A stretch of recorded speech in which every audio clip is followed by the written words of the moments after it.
Plus que la taille de l'écran, c'est la qualité de l'image qui est déterminante dans le choix de votre écran plat. C'est le critère numéro 1. Une qualité d'image optimale vous permet en effet de tirer le meilleur parti de vos sources haute définition. Lecteur Blu-ray, console de jeu dernière génération, chaîne TNT HD. Pour ce faire, 3 notions essentielles, un peu techniques, sont à retenir. La définition, la fréquence et le contraste. Pas de panique, nous allons aborder ces questions ensemble pas à pas. La définition, c'est tout simplement le nombre de points ou de pixels qui composent une image. Plus il y a de pixels et plus la qualité de l'image est précise, plus cette définition est bonne et moins vous avez besoin de recul. Ainsi, aujourd'hui, avec un téléviseur de 42 pouces, 107 cm, 2 mètres de recul suffisent, alors qu'autrefois il fallait jusqu'à 5 mètres de recul pour les anciennes télévisions cathodiques. 2 normes haute définition existent aujourd'hui. Les écrans HDTV, anciennement HD Ready, capables d'afficher 1 million de pixels sur l'écran, 1280 par 720 points, et les écrans HDTV 1080p, anciennement Full HD, qui affichent environ 2 millions de pixels sur l'écran, 1920 par 1080 points. Cette dernière intègre obligatoirement un tuner TNT HD.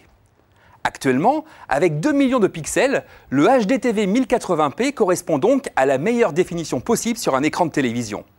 Pour un grand écran plat, à partir de 32 pouces, le mieux est d'opter pour un téléviseur HDTV 1080p pour profiter à 100% de vos sources HD.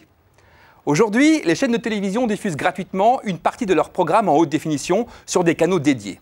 D'ici à fin 2011, tous les programmes diffusés seront en HDTV 1080p. C'est le passage au tout numérique.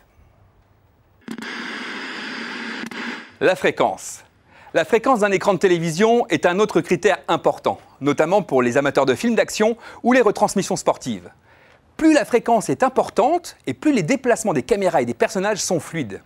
Autrefois, les téléviseurs utilisaient tous la même fréquence, c'est-à-dire le même nombre de rafraîchissements d'images par seconde. 50 Hz, on avait donc 50 images par seconde. Aujourd'hui, les fabricants proposent des téléviseurs 100 Hz et même 200 Hz pour une fluidité parfaite des images en mouvement. Dernière caractéristique importante, le taux de contraste. C'est la différence qui existe entre le point le plus sombre et le point le plus lumineux de l'image.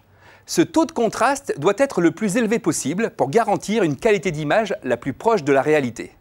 Actuellement, les écrans sont sur des niveaux de contraste très élevés. Regardez les écrans derrière moi. Ils n'affichent pas le même noir.